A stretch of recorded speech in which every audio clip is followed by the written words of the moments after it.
We could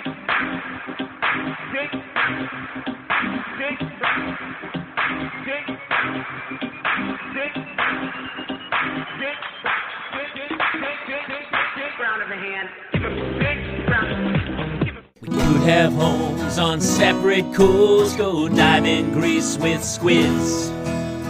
Could have been so bleeping rich, but instead we had kids. They won't smile for a photo, they won't eat the food we choose. That's why we're heading to the parents' lounge to drown ourselves in booze. Every day we're more exhausted, we haven't slept in years. They hit me in the nuts so bad, my eyes filled up with tears. And yes, we'd like to fake our death and go off of the grids, but the truth is we are softies and we truly love our kids. So join us every Tuesday night to laugh at all our pain. Evening in the parents' lounge is the cure to staying sane.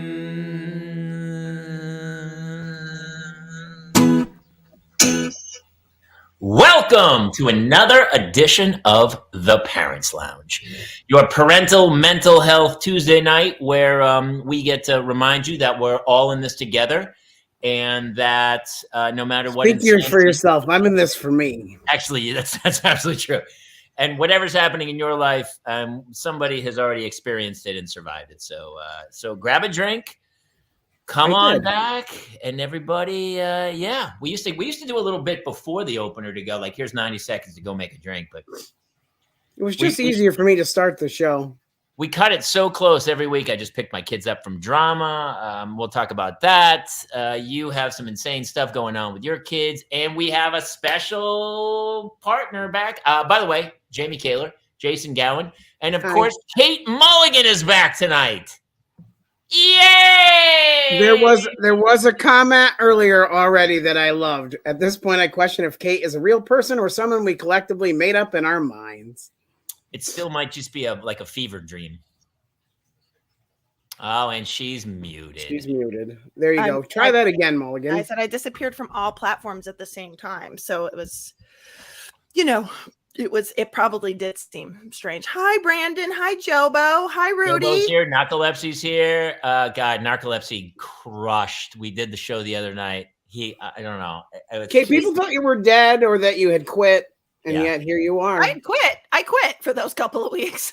She quit. They got that right. That part. She did. I quit. I think that's a mom thing where moms are like more so. Well, I guess some guys do it too, but people who go like, they write this big long diatribe of like, so long, Facebook.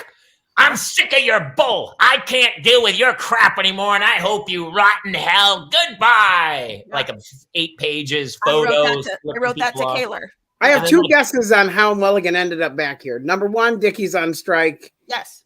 And number 2, the new Legend of Zelda regrounded your life.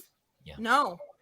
Because I'll tell you what, I want to be playing the new Legend of Zelda so badly that honestly, that would have been something that kept me. But it's truly Dickie's on strike, which means that he is not at work anymore until 10 p.m. So that's good. So he's here, guys. He's here. Well, they were done shooting anyway, I'm pretty sure, weren't they? No. They still had 2 episodes left.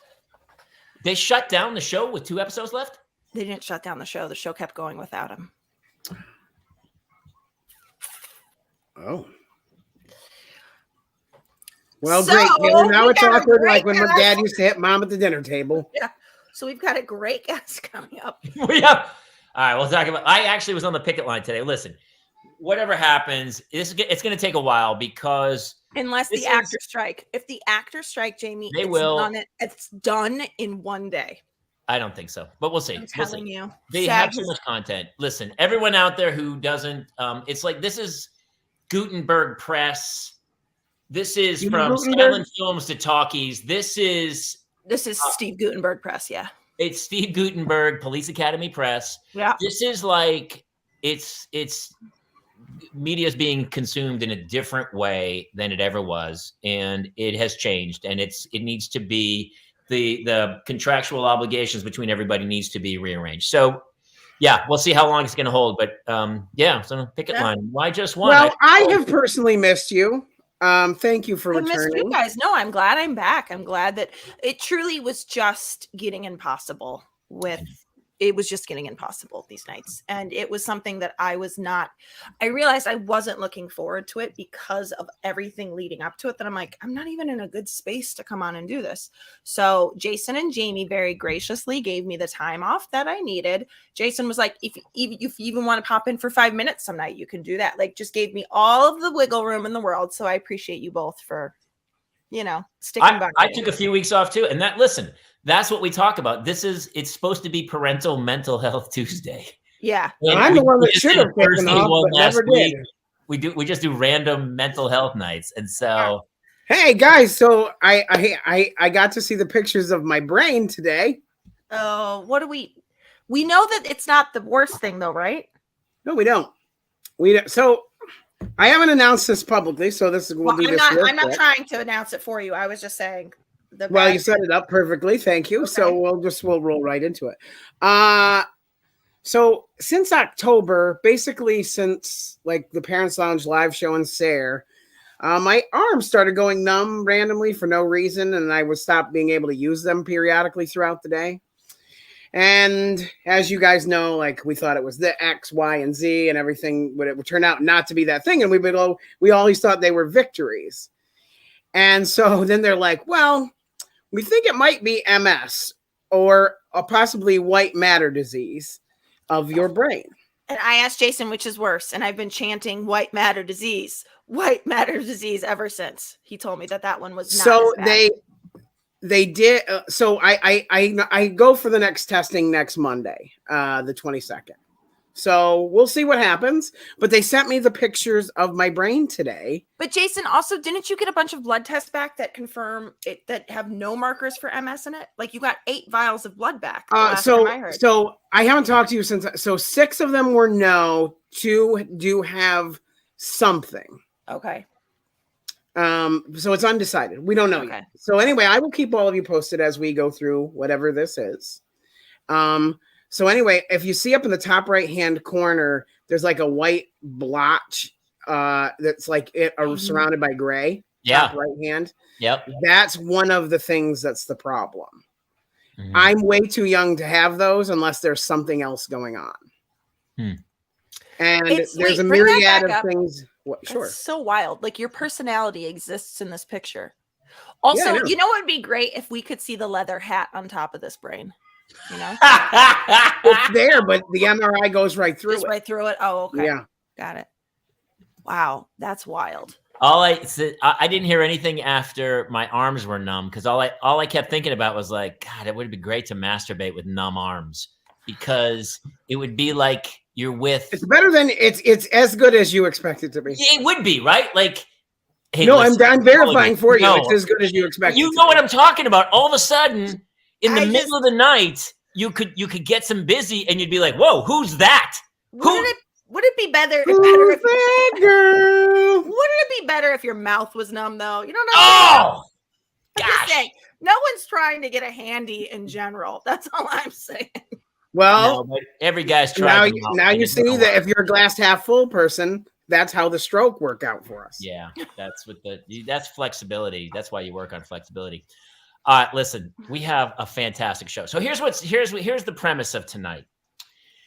You know, this show is about talking to parents and saying, listen, it is what it is. We're going to get through this. Yes.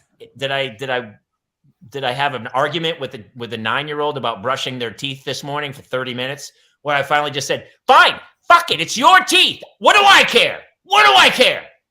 Yes, I did.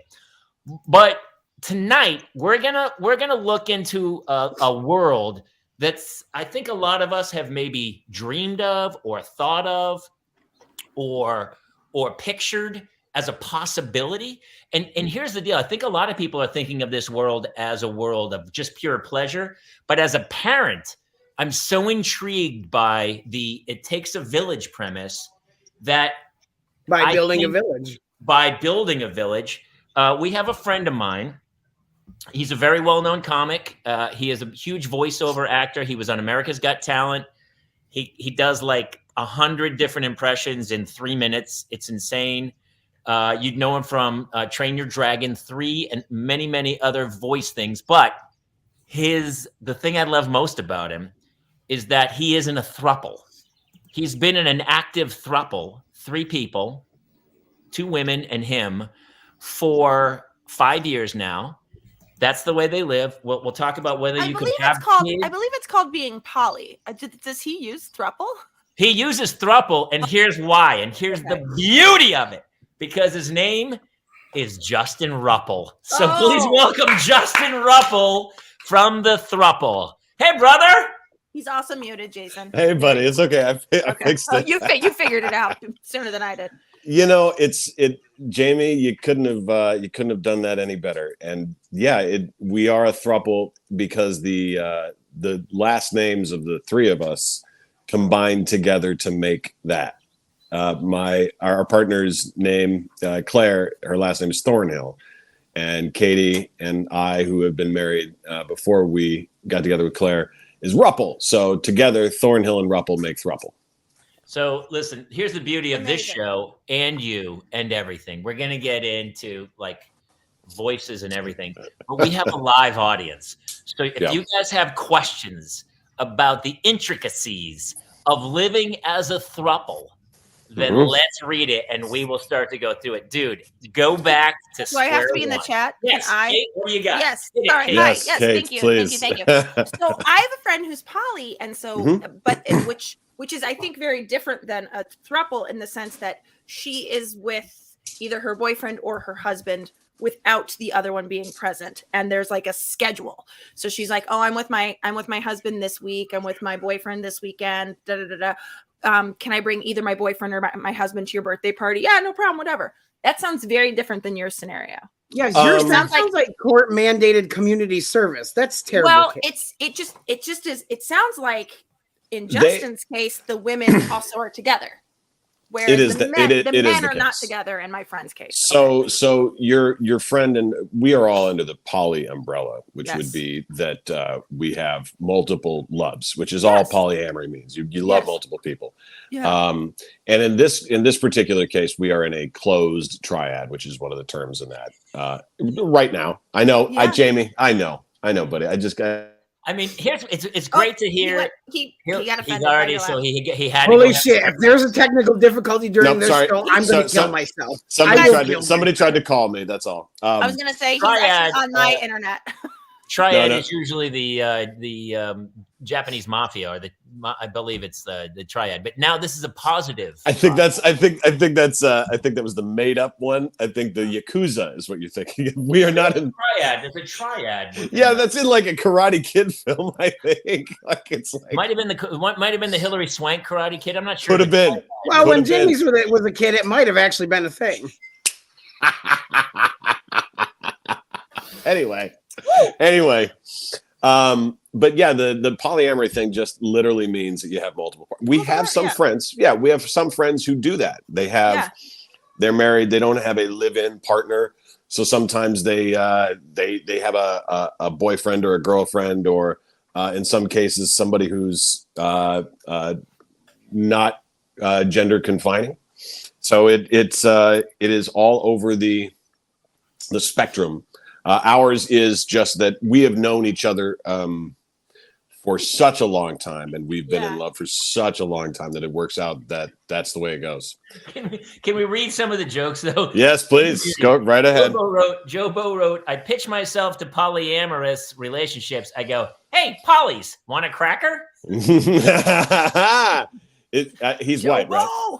Yes. Yeah, okay, good. Ish. Good. He's white-ish, I would say. White-ish. Yeah, I was going to say, I'm not actually sure about that. I was going to say, Joe Bo, he's undefined. He's one of those guys that's either Italian or Mexican, and it's hard to tell. Mm-hmm. Well, Armenians. He's also high all of the time, so you really can't tell. Justin, you can't be Armenian. Your name doesn't. It doesn't end with Ian. Well, we mom is full. Many layers deep into Armenia, and dad has Armenian ties, but only on one side. So dad's name is Turkish, shortened. Okay. Travis Gilbert says, I'm in a throuple with my wife and my right hand. Occasionally, my left hand gets in on it as well. Does that count? I believe that's called a quad. That's the quad. Yeah, that's that you can form an LLC with the three of those. As it turns out. My wife and I met 17 years ago outside one of my comedy shows. And a couple of years before, I had met our partner Claire in college, and we were just friends in college. Cut to 10 years later, my wife came out to me as being bi, and she said, I kind of had a crush on one of the people on your Facebook friends page. And it turned out to be my friend Claire from Washington State University, where I went. And so I reached out to her about 5 years ago in August and said, hey, weird thing. Got something to tell you. I hope this doesn't ruin our friendship of 20 plus years if it's a no. But luckily it was a yes. And so she had lived back where we lived in Seattle before we moved to LA. And then we flew her out to meet us, and that started to be a regular thing. She kept flying out to meet us more and more and more and more. And then we're like, that's it. Let's just whole lives together. Let's do this. Screw it. Oh, we're not doing this long distance thing. Yeah. Sorry, so I have to ask. I mean, he is so cool. You're really living the dream. The question for me is, I imagine, I don't know. I think about I'm going to be doing a film soon for Carlos, actually, Jamie and Jason, and I'm supposed to kiss one of our friends. And my husband's very uncomfortable with that. There's the thought of me kissing, is there jealousy of if you and Claire are together and your wife's not around, or if your wife and Claire get together and you're not around? Question. Yeah, it's a great question. Is there or is the agreement? It's all three of us all the time. There's no breaking off. That's a great question. Thank you. That I didn't want the answer. I just wanted you guys to compliment the question. No, first it is a great question, and it's the number one question we get. And I would say here's the thing that most people don't want to hear. Yeah, of course there is. There's when you first start in a relationship like that, any relationship, there's going to be jealous feelings, or you feel a little bit like, oh my God, somebody's getting something that I'm not. However, I'll phrase this out to everybody who's listening right now. If everybody gets that feeling and it's never been helpful, not once has jealousy ever helped you do anything, then maybe, so right. maybe what's the opposite of jealousy? And the opposite of jealousy is sharing. Okay. The opposite, and jealousy always results in some kind of confrontation and, robbing of something, and you get something I don't get, right? But if the opposite is complete sharing, I know Jamie's reading the comments too. I'm reading them too, Jamie. Don't worry, they're good. By the way, Jobo, that's what I was asking Jobo about. says, man, I feel some jealousy when my family goes out to eat without me. And that's what I just asked. I'm diligently note taking. Yeah. But the opposite. So all right, you know how when something goes really wrong a lot, you're like, what if I just do the George Costanza, right? What if I just live the exact opposite of that? And as it turns out, when I was young, 18 to 23, I was a really jealous dude. Where are you going? What are you doing? What are you doing? Why are you going there? What are you? And I took a couple classes in college that were that jealousy bullshit doesn't get you anywhere. Yeah. And as a matter of fact, ownership societies or things that say you own something, this is only yours, or that kind of thing is a mental health problem. Because what happens is you watch things deal with entropy, and entropy is unavoidable. Everything either breaks down or goes away. Everything changes. So you can never hold on to anything. So trying to hold on is antithetical to what you really want. What you really want is to be together forever. That's what you really want, right? So if saying, where are you going? What are you doing? Pushes somebody away, then the opposite is somebody pulling them in is saying, whatever you want, I'll get it. We'll get it. We'll find it together. We'll do whatever. That is the antithetical of jealousy. So once you have to figure that out, and then, but it's really tough because you have to fight against that. Because look, there's no doubt that there's, that's the part of you that your brain goes, yeah. But then some point, and Kate, here's the funny thing is that when it comes to like acting or kissing somebody in a scene or having to see your spouse see that, there's a part of me that switched over that went, wait a second, of course somebody wants to kiss my spouse. My spouse is very pretty, And then afterwards, we both agree on something. Oh my God. Yeah. Spouse she's really pretty. Good kisser, right? You don't get to spend the rest of your time with this person. But for right then, for a moment, you got to, yeah. And then I can look at that guy and go, see, that's what he's like. Yes, you're very lucky. Dude, I was always amazed when guys would get, like pick a fight with somebody who was like, kind of hitting on, not overly hitting on your wife, but obviously like looking at you. It's like, I want, I'm like, I've gone out with very attractive people. And I'm always like, yes, of course. I don't feel jealousy because if that person doesn't want to be with me, I don't want to be with them. Right. So I remember breaking up with somebody and she was like, when somebody fights it, they're not going to break up. I'm not breaking up with you. And you're like, why would you want to be with someone who doesn't want to be with you? Yeah, that's it goes back to that comfortability of but it happens so often too. Yeah. What, that Jamie breaks up with someone? That happens so often. Those days. No, I used to think that when I was younger and just hopped up on testosterone in the gym every day and just thinking, like buddy. I mean, you can live in your mind. You can think, I can be on the top of the mountain. There is somewhere I can be the best or something like that. And that's kind of the way modern marriage feels. Like I found my ultimate partner, right? And then it's a battle against the forces. Who's coming to hit on them? What, and then, but that is so the world against you. Mm-hmm. That means anybody who hits on your partner, anybody who winks at them or gives them a 20% off deal is a threat. Nah, that's a recipe for constant fight. One thing, we're wasting your skills because somebody. No, I need about 1 million more questions answered. We have so many questions, but we need to do them in a different way because Justin has a gift that none of us have. So when I say to you, as an impression, say Jeff dance, Goldblum, monkey, dance. Yeah. Say Jeff Goldblum's in a throuple. And somebody's hitting on his women. How would he? Right. Well, first, I don't know if you've seen the ladies, the fairer of the sex, but everything is a spectrum.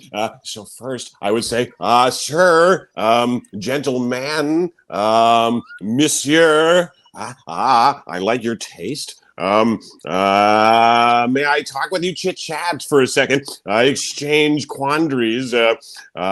Your fine fair partner, great. Mine as well.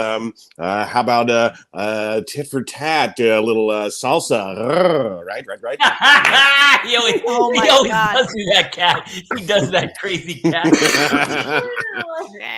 He has to. He and I have met a couple times, and he does a trick with every single human being he meets.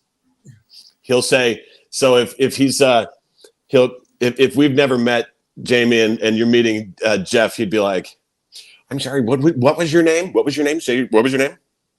Jamie. Jamie, and last name, what was it? It was Kaler.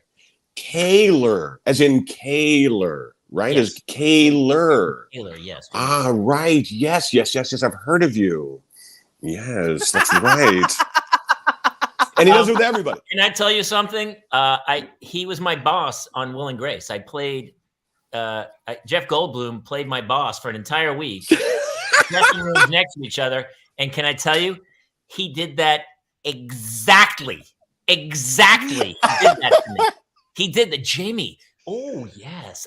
Kaler? Yes. Hey, Kaler is that more than familiar with your work. Yes. Part of me kind of bought it of like, Jeff Goldblum knows who I am. Like, bro, my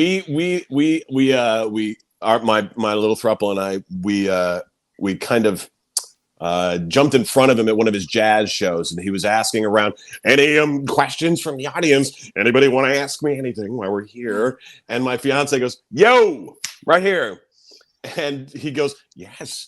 And she goes, he does an impression of you. And he goes, and I handed the microphone. And so I just start talking kind of like him. And he goes, what was your name? And I said, Justin Rupple. And he goes, Rupple. I know you. And I went, right. And he goes, no. I reviewed one of your impressions of me for a online magazine article. And I think I saw you. And I went, right. 3 weeks later, Vanity Fair releases a video of him watching my video in the car on TikTok. And the review of my impression of him was, he goes, I don't think I would be that catty, but the words, he's got that. And then he goes, I like how he's discovering in the moment. He's got a kitten about something. He's got a kitten about it. And so I saw him a couple weeks later. I was flying to New York, but I was connecting in Houston, and I was on an American Airlines flight with him, and I see him in first class, and I lean down and I go, Mr. Goldblum, and he goes, Rupple.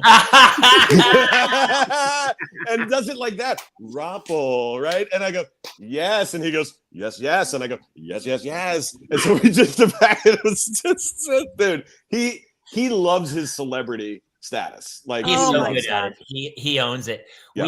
He was in the dressing room next to me, and the shoot day, you rehearse all day for 4 days, and then the 5th day, it's in front of a live audience and the cast and everything. And so he's in the room next to me on the stage, and he and his assistant is there all week. His assistant is there, and she's the girl from the Life Aquatic, who's topless like the whole movie. She's fantastic, by the way. She's a wonderful actress, and they are screaming at each other. Unbelievable, like a god-awful fight that makes no sense, no rhyme or reason. They're just screaming at each other about nothing, and you have this coming, and so I'm sitting there hearing this through my dressing room wall the whole time, and I'm like, what the hell is going on? And then we go out to shoot. We're all in costume and stuff. And I talked to her. I go, hey, well, that sounds like a pretty bad fight. And she goes, no, that's an acting exercise. We were doing some acting exercises. oh my God. He's an acting teacher. He's like a hardcore, serious acting teacher. I'm thinking in my head, what could piss this guy off? They were doing some sense, memory, insanity. And then That it's so sounds funny like, because yeah. we go out and he's never anything but Jeff Goldblum. Yep. Mhm. He's, as with Will's boss, he's like, well, yeah, you're the lawyers. We're doing it, whatever. And I'm like, the whole time I'm like just sitting there like, damn, he's like 6'5" too. He's a monster. Yes. And he's a big dude. He's very, he'll like, even with strangers, like with me, the two times I met him, he was like, hand on the shoulder, right? Let me touch you, very reach out touchy to you, right? And but just very but thank you for that.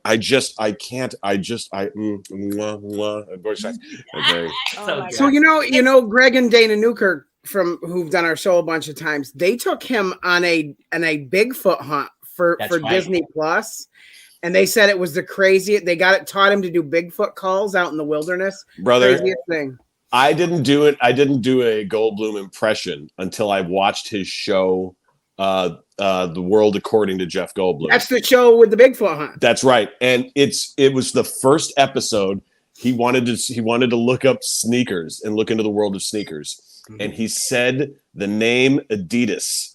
And so with any impression I do, there's always, I call it a key, like a map key, There's like one word they say, and you're like, that's how they say every word. And then you apply that little key to every single word. And you'll notice I'll say that word as the first in to every single impression. So his word was Adidas, and he said it Adidas, like the name Adler, Adi, Adi, his real name, Adi Dassler was the name. Adi Dassler, right? Adi But he goes, we're going today to see Adi Jazz. And I was like, that's it. That's how he says everything, right? Because you ran, for AGT, and we used to do stand up all the time together, and it was I mean, you're kind of a comics comic. When you were going on stage, I felt like everyone was like, "Hey, Rupple's on," and we'd all come off the patio with our cocktails and sit in the back room, which I love. I kind of miss that. Well, You know, I love that, man. What the are reason your go-tos? I remember, obviously. well, because we're comics. Here are the ones I'll do for us, because we're comics. So the ones that the comics love are the ones that make us die laughing. And what Jamie would talk about is when we're at those Federal Bar sets back when TK was doing those shows. TK! Yeah, you remember. That's what we used to do at the Federal Bar. I would walk to the Federal Bar from my house and just sit and drink and do like 20 minutes and do some stand-up. It was a ball, dude. So I want to see your TK impression. All right, you want to know what's really funny, Kate? Kate, listen to this. We all know, everybody on this entire chain knows TK's material, right? Watch this. TK, we used to do a character. He doesn't know it. We used to do a character called Melancholy TK. Right? So TK used to do very fast, like early 70s, late 60s. I'm just kidding, fuckers. I'm just kidding. Yeah, I'm just kidding, fuckers. He would do like racist material. So like he, right? So I'm going to the club. I'm there in like 3 weeks. Exactly. So he'd be like, so here it is. Here's a couple of his jokes. Melancholy TK. Jamie, try to hold yourself. Being out here in Los Angeles, probably shouldn't keep making fun of Mexicans, but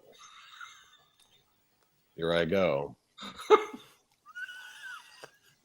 Other day, I was driving down Sunset Boulevard and pulled up next to a brand new Lamborghini with a Mexican guy driving it. My wife said, "Wow, that's a fast car." I said, "Not with 6 lawnmowers strapped to the back." So bad. We all just got canceled. We all just got canceled. Justin. Lounge has officially. That's his material. Wait, I want to try. Please, give me one, Kate. Give me the Kate one. This is actual TK material. Yep. And it has to do with Armenians, and I'm sure you remember this one. Yes. Yep. Here goes. I forgot to put on cologne today, but it's fine. I just drove through Glendale with the windows down. Armenians, fuckers. Joke. That's an actual joke. No, actual joke you used to do. All right, stop it. I'm going down to do it. I love TK, but here's the truth. When somebody has such a character, they can become an impression. Yes. Right? And your biggest hope in life is that you get to be impersonated, because then you are who you are all the time. And I've had a couple people impersonate me from my old theater company. Mostly me and Kate. Yeah, I was gonna say just mostly us. Jerry Lambert, my old buddy, used to do me spot on, and kind of like at first I was like, "That's great," but then I get home and be like, "That was not like that." What not all right. So yeah, that's the thing. So comics love the different impressions. So like my favorite impression I do for comics is Norm Macdonald. I love doing my Norm Macdonald impression. And what I would usually ask the audience to do is just ask them to have Norm explain a movie that they've all seen before. So anybody, just if anybody in the comedy chain wants to, or in the somebody pick a movie, Jobo. What's a movie that Norm Macdonald to explain? Any movie that somebody had seen, so we're not spoiling like the new Guardians of the Galaxy or something.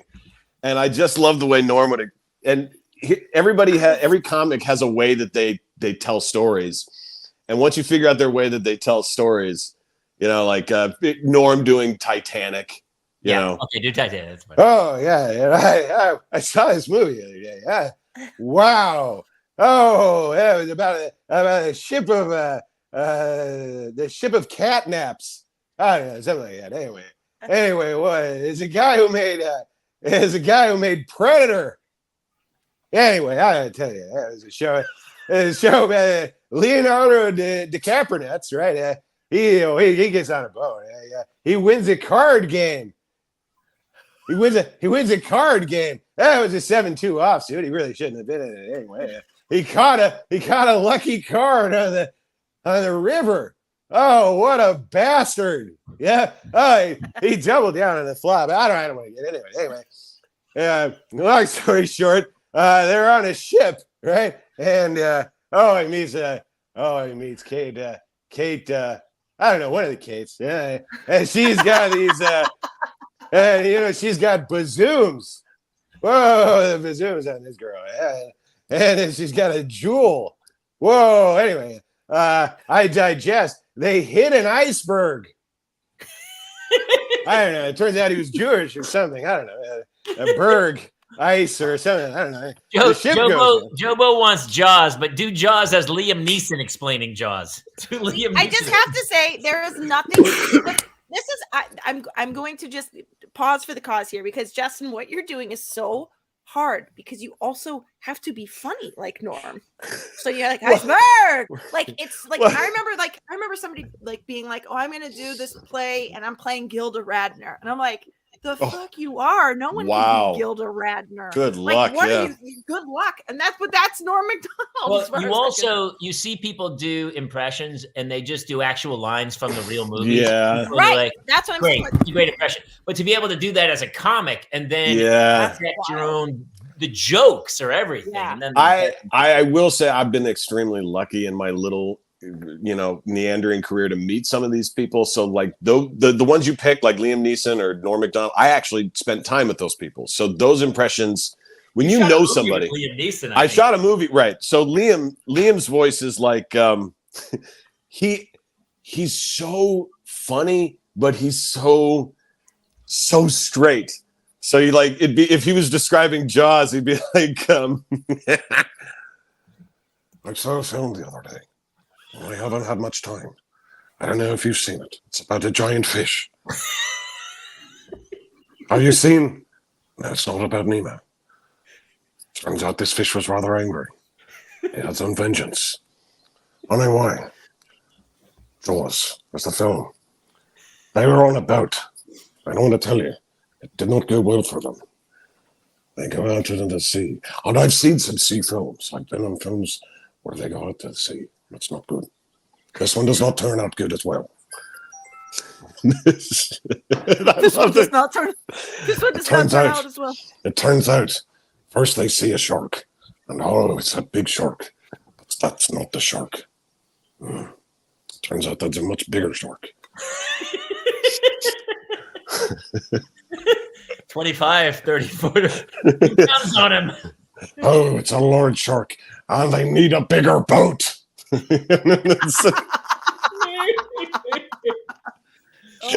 Oh my Here's what's so funny. Dude. This was some of the things that when people ask for certain impressions back to back, you're like, you don't want to do them back to back. Because Liam Neeson and Harrison Ford are the same voice with a different accent. Different accent. Oh, that's so true. Holy cow. Watch me take away the Irish accent, and I'm doing, say, here's Jaws Ford described as Harrison Ford. I saw a movie the other day. What a fucking piece of shit this was. It's about this. It's about the shark. You remember the shark from anyway, it's like one of those movies I did when I was, remember the 90s? Anyway, Michael Caine's got on a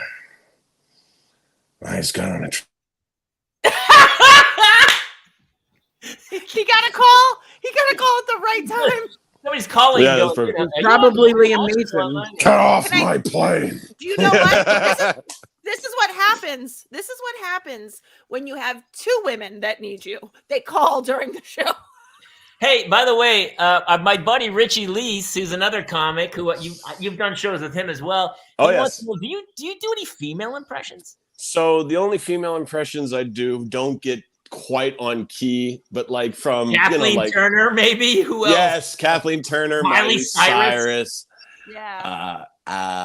Like occasionally I can. What I do sometimes it's called voice matching, where I'll play the track and then morph my voice into them. I don't consider my voice matching my impression, so I wouldn't put them on the list. But when I do Schitt's Creek, do Eugene Levy, you have to do Moira talking to Eugene Levy. You're like, Yes. Moira, would you come in here for a second? I don't remember ordering this food. David, but don't be such an angry pelican, David. You know, like, but it's not it's spot on. Eugene Levy, by the way, again, is Jeff Goldblum without all this. Yeah, it's so true. It's funny. Moira, Yeah. David, he just kind of keeps it right there, but he's also Canadian. Yeah. Did you ever notice that the Canadians do the up in the middle and they never come down unless they need to? You know, like they keep it going. The Michael J. Fox one, who's big Canadian guy or something. You watch his documentary about him? Oh yes. Oh, so well done. I don't think we're allowed to do impressions of Michael J. Fox. no. Sure. Doc. Yeah, you can do Marty. You just can't You do can do Michael Marty J. McFly. Fox. My buddy Joe Gaudette, who's a master. He does the best Arnold and the best Michael J. Fox I've ever heard. Arnold Schwarzenegger. But we do the Marty and Doc back and forth. Marty, gotta go back to the future, Marty. Like. And for the record, you can very easily, with Doc Brown, very easily transition into Dumbledore. No question. Or I was gonna do this. Because I'm old. I remember Jim Natowski. That's shut up, Katie. My wife just came in and laughed. She's like, "This is not what we signed up for." This is not. So listen, back to the throuple. Yes, please. Hold on, let me show you. Let me show you the throuple. I Here you gotta go. tell you, I'm so. Hey, when you called Claire, right, is the one you called out of nowhere. Oh my God, I love that. Jesus, Kate Rice. That's our dog. If that's so not it's the a quad. greatest, It's a quadruple. So that's Claire, the red-haired lady. Yes. And you're the that's- one with the tie, right? No, that's me right here. The dog. Okay. Yeah, I got confused. That's me. But she's in her evening wear. And yes, we did. When you called Claire, were you like, "Hey, I have a very serious question. Do you like boys and girls?" No, we DM'd her. We slid into her DMs and said, which way does the wind blow? And she's like, "It blows any port in a storm, my friend." Actually, Jamie, what I said was, I don't know who you are. I don't know what you want. If you would like to have both partners, male and female, then I have a very interesting proposition for you. Yes. Like, I'll sign anywhere. So hit Here's a parenting the podcast. So- DMs. Okay, hit the DMs. Then what was next? so. You have to have a good impression. Sorry. Well, here's the thing: is that Katie and I had stalked Claire over the internet for years and watched and been like, please, don't get into a serious relationship. But we're just watching from a distance, because we're like, please don't, But after the pandemic, or not before the pandemic happened, we were just like, we had lived too long in the, waiting for answers and waiting for, because, actors, comedians, it's always somebody else giving you the break, like, that's it. We've had enough of hoping and waiting. And, so Katie finally said, either you send her a message or I will. And I was like, oh God, I don't. Do the two of them ever get together and go, "Hey, Justin, what do you think about another guy in this? And why don't we make it a quadruple?" So truthfully, if someday I wake up and that's what I am suddenly attracted to men, then we're going to go do that for sure. The answer that not everybody wants to hear, because they want to keep the fantasy up, is absolutely. If they have somebody that they meet that they want to go on dates with, or something like that, then absolutely. He calls it a quadruple. A quadruple, yes.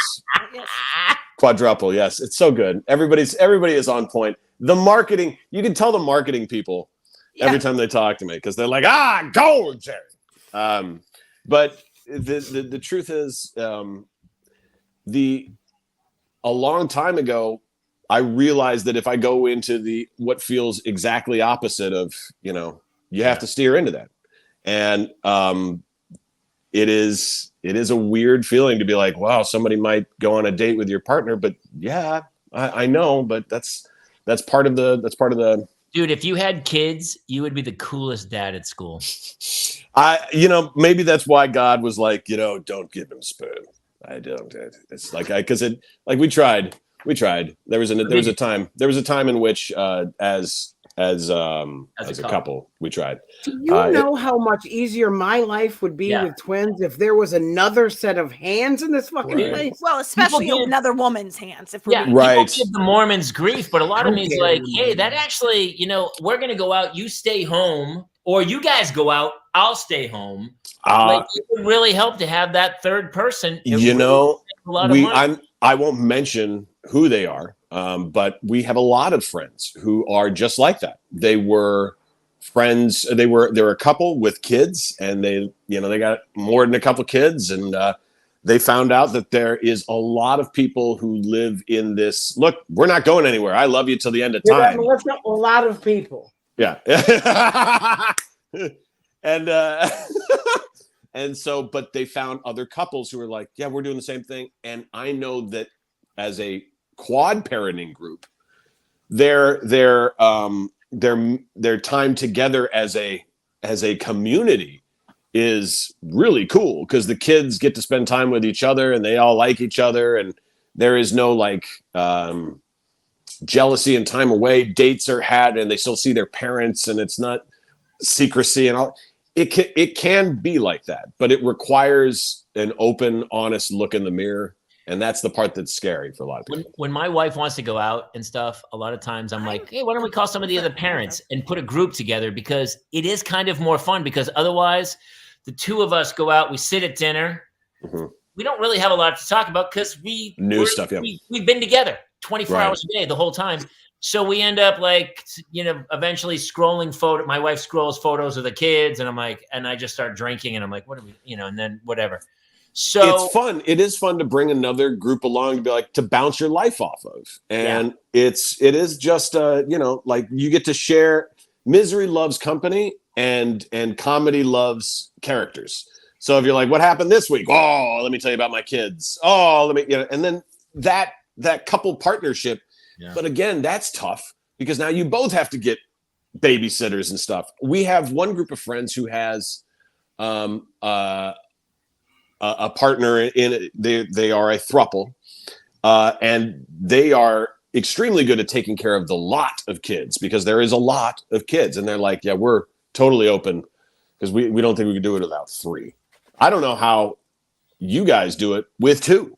I don't know how anybody does it with other parents where we go, hey, you got the kids, and then we got the kids. Right. But the only difference is we're not sleeping together. That's really the only difference is we're not. I have a question. Do you guys all sleep in the same bed? Yes. And follow-up question. Is it a twin bed? Is it a twin bed? Follow-up question. So we can the smallest bed that we can all fit in and have one night is just if you're on the road, we can all tuck into a queen. Yeah.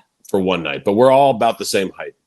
I'm 5'11", my wife's 5'11", Claire, our fiance partner, is 5'9.5".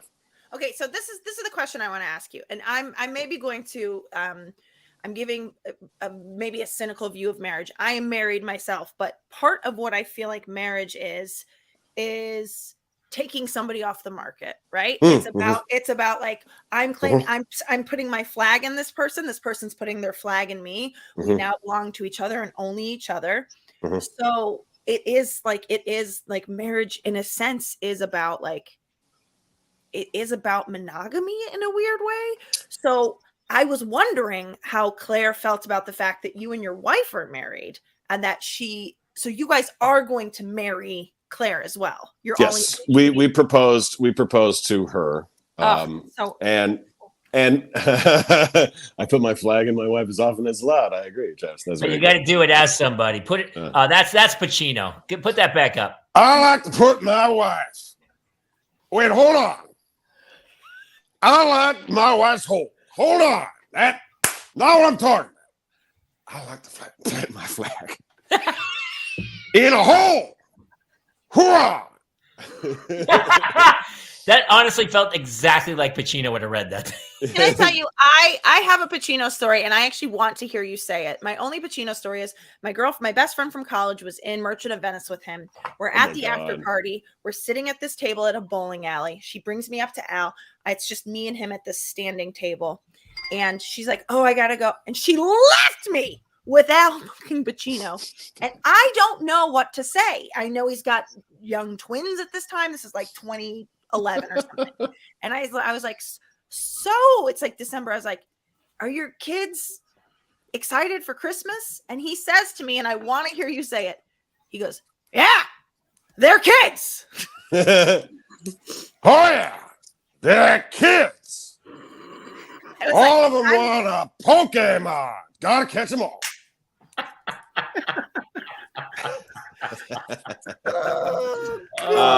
Dude. Here, so to answer your question, Kate. Yes. So here's, I'll answer your question with another question, right? Yes. I've done a great stand-up set before in a town, right? And been like, man, this particular club, man, when I'm at this club, I sell it out. Yeah. They come out, and man, every time I'm there, I crush for an hour. It is my stage. It is my stage. The next 10 shows, the next 10 months, they won't sell out again. It's my stage. But you also know that the only reason you get to know it's your stage is because there are other shows. Yeah. And so when you're like, I stick my flag in it. Okay. If I tell you that my dog loves me and it's always on a leash, always, then you're like, okay, great. You're right. It does. You ever let the door open? You ever let it off the leash? And when it runs away, does it realize, boy, I'm too far away from the thing I love? And I come back. If you're really good to your partner, when you say you don't have a leash, then quite frankly, what happens is they go, yeah, I know. And I choose to be here. And that is kind of a mentality that it is built into the, man, I understand I might not be everything all the time, but I know I'm your primary. You know what I mean? And that is well, I guess my question then to you is, because I do view marriage through that lens of like, oh, it's about taking the person off the market. So why do you guys want to get married? Because like it seems like you're pretty fluid. Like you're gonna marry Claire, but it also seems like you're open to the fact that like there may be 7 more people in this by the time I die, because she never got the cool parting. Yeah. Okay. Marriage is just like any relationship is whatever your relationship is. I mean, I know that some people get up in the morning and do the crosswords, and some people go running together or work out together. So you get to decide what that is. And when it comes to something like this, in our word, marriage wouldn't even be by the government's terminology, because that would make us, polygamists. Oh. But it is in our terminology. Is that illegal, by the way? The reason that's illegal, quite frankly, is because marriage as a doctrine was about ownership of people and land. And when it was developed, and the marriage contract and so forth was a passing down of female birthrights to families. And the way that patriarchal society arranged itself was to erase the female of the species until the primary male, the alpha males, would rise up. What you essentially have is alpha males eliminating family names. What's your name? Nah, not anymore. It's gone off the record books. That's funny, because in the last duel, which is like the 15 or 1600s, she claims rape. But rape's not a charge. Rape is actually a crime against the other dude's possession. That's how they try it. They try it as a possession. You hurt my possession. It's not about the woman. I mean, they got the vote in what? 1972. I don't know. Suffrage was suffrage was the 1910s. Yeah, 1910s. And it was about property. It was property ownership and a game of Monopoly. Yeah, and sticking flags into each other. Yeah. Yeah. How did we come out to our parents? It was my family. My mom and knew Claire because she was friends with Claire. Claire was just one of my buddies. And so my family, she would be supportive of my career and come out and be nice to my family through the years we had been in the same neighborhoods. So it was pretty easy to be like, hey, you know that girl that you really like that you always kind of hope found somebody? Well, she did. She found two people, and my mom and stepdad were like, yay! And most of our families were, because we have separated families. My mom and my dad separated. My dad took a few minutes longer, but he just, again, he and his, they're just like, yeah, fine, cool. Okay. This kid was jealous, man. He's like, why didn't I think of it? Some of us are like, why didn't I think of that? That's a really well, this is my other question, which is how, like, I feel like probably the general response is a very machismo up top, buddy. Like a real, like, and I bet that drives you crazy. It's not great. I hate that a lot. Yeah, I was going to mostly, say yeah. Because this is truly the way it is. No one's in charge. There is no, and we want it that way. Yeah. Everybody has a strength in our household. We even give ourselves little nicknames. There's the hold on. Okay. Facilitator. I'm the facilitator. Planner. Claire's the planner, and Katie's the organizer. Or what? Shoot. Yeah. Nah, that's funny because now they put on the spot. Everybody has something they do, right? Yeah. Like, for example, if we go out to a restaurant and we're going to go check on a table, Katie's the one that goes up and talks. Oh, nice. Claire and I sit back, right? Yeah. If there's a problem with the food or if there's a problem at the airline, Justin goes up and talks. Yeah. Okay. If we want something for free, Claire goes up and talks. Yes, Claire. Now, there's a very different feel to that free things there. And that organizes itself very easily in a lot of stuff. If we get some news, Katie will go, hey, all right, so then this needs to go over here, and this needs to go over here, and this needs to go over here. Claire, and she'll go, I've already written it down. And I go, and what am I supposed to do? And then it's kind of I'll go do that. And then it's, think of it like the first time you ever had a sleepover and it was 3 people. And you were like, oh man, tomorrow we can get so much stuff done. We'll do this and that's how it is every day and night is that we wake up and we're like, oh my God, how'd you say? We're good. All right. Well, what's the game plan? Yeah. And it is a very group mentality that way.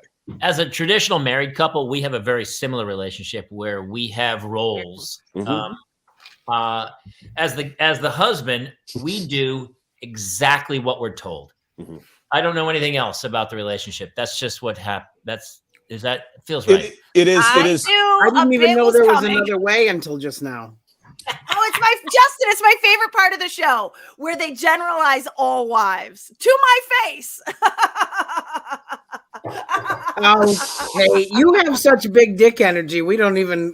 Oh snap! BDE. Okay, all right. It's the swinging dick in the house. There it is. I'm so intrigued by details though, because I even like the. This man's asking for a video. That's all he's. No. I don't want to be indelicate about anything, but I'm so intrigued. And one day we have to have a poly relationship that has children because I'm so intrigued by. I appreciate the village mentality of the whole thing and the Swiss Family Robinson. I get it. I love it. You need a big Shaquille O'Neal bed. Some nights do you go, hey, you two, listen, I'm exhausted. You two, you're off on your own tangent. And we also try to make sure that we all have nights together individually and nights together as a group. And, if somebody needs to go and have a personal night where they just go out, it has to be like that. Yes. You gotta Holy talk to shit! my Mike wife. and Carol Brady were in a throuple, and I never got it until just now. Mike and Alice. Carol Brady were in a throuple, Claire. Alice. Like Alice was a living. She was. It was just yeah. She was It is doing all funny sorts of though, laundry. dude. If everyone could just, I talk about this all the time about like even with my kids and my wife, I'm like, you're making this harder than it has to be. Like we watch these shows like Succession or The Gilded Age, and it's just filthy rich people creating their own drama where you're like, you won, dude. There's no, they say money doesn't buy happiness. It should. If it doesn't, then you're an idiot. Because if you didn't have to worry about bills every day or going to work or anything, life's pretty great. You're creating drama. And to be able to go like, hey man, do what you do. I don't care. And if you want to be with me, great. And if you don't, then that's fine too. I love that. I love that kind of mentality. I will say that mentality is very much what has made our lives stronger. And for a long time before we met Claire, I was a comic that was on the second bar of the comic career chain. So I was doing colleges and cruise ships. Sure. And that meant you're just gone.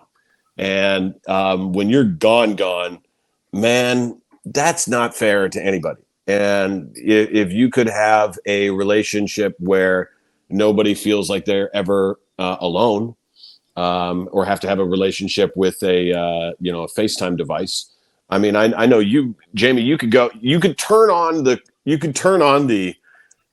comic hat and call your agent and be like, all right, it's back to Chucklehuckers.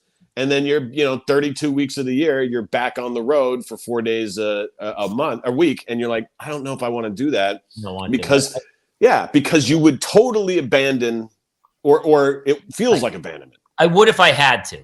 If you had to, yeah. If I had to, but if I don't have to, then I'd rather be home with the Absolutely. kid. Absolutely. I mean? And in this particular case, there are times in which I do have to go. Did they ever go with you? Have you ever brought both with you? Yeah. And I don't want to make everybody jealous, but this is the best part of it is every weekend we're like, well, we don't have any responsibilities. So that's the reason I am so much adoration of your life. Yeah. I'm so angry with you. That is the part here. It is. I constantly golf in the mornings, early in the morning. And I actually just saw a piece of Jamie's soul break. It's Did you see it? It flew away to heaven. Why don't we golf? We're gonna golf. We'll golf, bro. I golf constantly because I do there. And this is not a knock. We don't miss kids because we get to be the babysitters for all of our friends.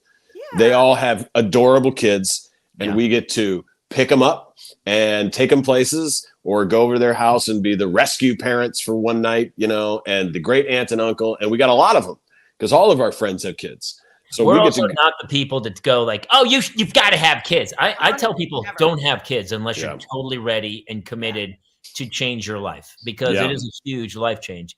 But it's great. I just had them so late in life that I had kind of done everything else. But no, you that's the way it should be. My parents were older when they had me and wanted to. All that parenting should be is that do you want them? Yeah. If you want them, you're going to be a great parent. Day by day, brother. I wanted them, but then the egg split, and I ended up with two that we weren't expecting. It's like when you ordered like hot wings, and they gave you two orders, and you're like, I guess I got to eat these, and then you get sick to your stomach, and you're like, ugh, why did I eat all that? And they go, well, we gave you two. It's nothing. You just summed up my everyday. He literally just summed up my entire life. You summed up nothing for me because if I ever have to eat 2 orders of hot wings, I feel great, honey. Yes. There you go. There you go.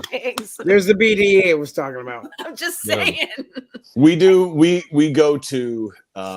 We understand that we're lucky, so we go to as many concerts as we possibly can. Like that is constant because otherwise, if we didn't, man, all of our friends who have other responsibilities would be like, "What are you doing?" Dude, What are you listen, doing? I got kids. I'm playing Palos Verdes Country Club tomorrow, and I'm going to see The Cure next week at the Hollywood Bowl. So See, he lives it Who right. are you? Yeah. Jesus, It's I over. don't have tickets to the Cure. Listen, Sorry. I Cure's at the listen. Hollywood Bowl next week. Cure's at the Hollywood Bowl Tuesday, Wednesday, Thursday next week. You're like, Claire, don't tell Katie. Show me, show me. Well, now Kate, Kate's going with me. Who's going with me? There are some bands that Claire and I like that Katie doesn't like. Yeah. There are some movies that Claire and Katie love that I can't stand. I don't like anything in the horror genre and the murder genre, and they love that shit. Oh my God, they're all about that. I can't take it. Ask them if they like the Swedish Descent. Swedish Descent. Oh, it's so the good. Descent. Terrifying. Oh, they just turned. Her head just turned completely on a All on a right, swivel. fine. I'll date them both. That's it. Look, they are the most fun Yeah. people in the world. Katie and Claire Who's are. in your horror film impression genre? Who else? What is it? I just remember watching your act, and I was like, did he just do 60 impressions? Well, you could do like Ryan Reynolds is one of the ones that everybody loves hearing, because Ryan Reynolds is like Ryan Reynolds is sadistic Jim Carrey, like sexy Jim Carrey, so like Jim Carrey sounds like this. He talks like a Canadian, and he has a bit of that sound. And if you make that into, slow him down and make him really almost, serial killer like, he's kind of like, hi, yeah. So we're on the parents' lounge. That's cool. Talking about marriage, and sort of weird stuff like that. That's cool. Look at that. And it's so funny because I get people who debate me on Ryan Reynolds has overbite, and one of his teeth makes a whispering sound, and so I put a what people assume is a lisp. It's not a lisp. It's just his teeth are crooked. Yeah, but there's also that Sarah Paulson has that same thing. Exact. Yes. Yeah. Yes, it's there. So don't tell me it's not there. Like, so when I do, absolutely there. Yeah, and when I do the Deadpool sound, you can be like, "There's the sound of Deadpool right there." For some reason, that's the way he sounds, right? And so, and then like you do. So dead ass. I love the older impressions. I love the guys and the impressions that are from people 40 and up will get, like Alan Rickman. I love doing here's a deep pull. Here's the Alan Rickman everybody knows, and then here's Alan Rickman as an American from Die Hard, right? Watch this. First of all, I have to say that we are here. I can teach you to bottle fame, brew glory, or even put a stopper in death. But then here he is as an American in Die Hard. No, God, please, no.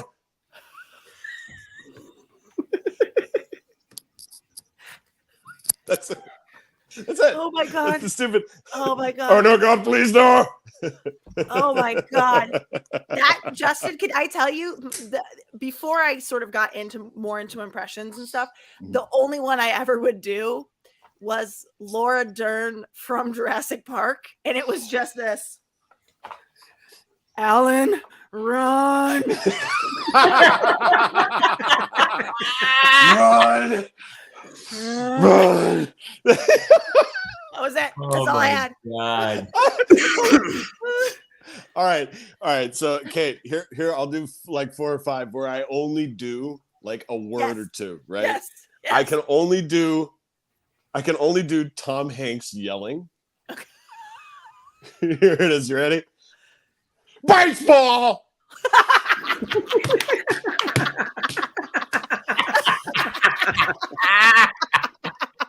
Baseball. Why? That's all he ever does. That's Baseball. Baseball players, I've got girls. I can only do yelling. Oh my God, that's so funny. Who else? Who else are your one The one words are the stupid ones where I'm just like, here's Dave Chappelle laughing. Ah! Ah! Ah! Ah! Ah! Ah! Ah! Ah! right? It's Here's another accurate. one. Here's Seth. I can only do Seth Rogen laughing too. It's just.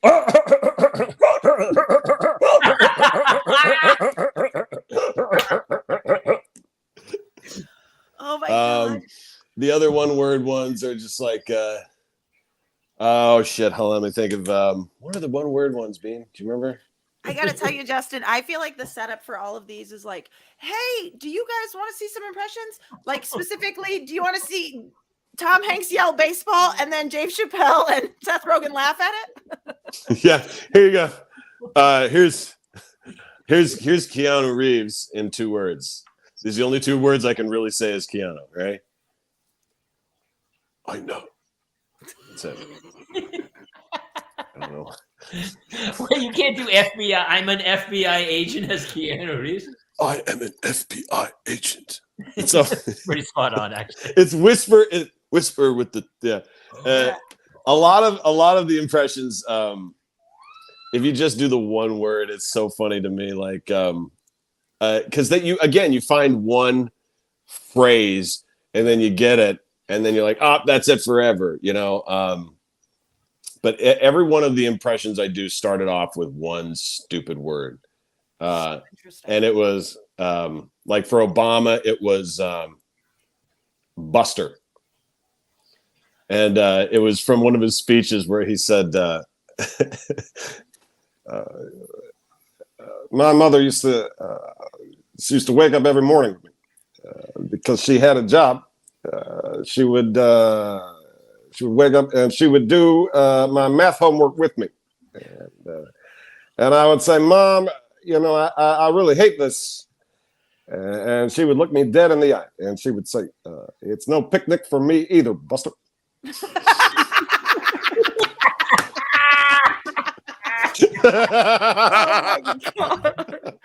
Are you ready for the political season? Do you have Trump and Biden ready to go? I have a little bit of the truth is I have a hard time doing Trump because for 2 reasons. Number one, I don't like sounding like him.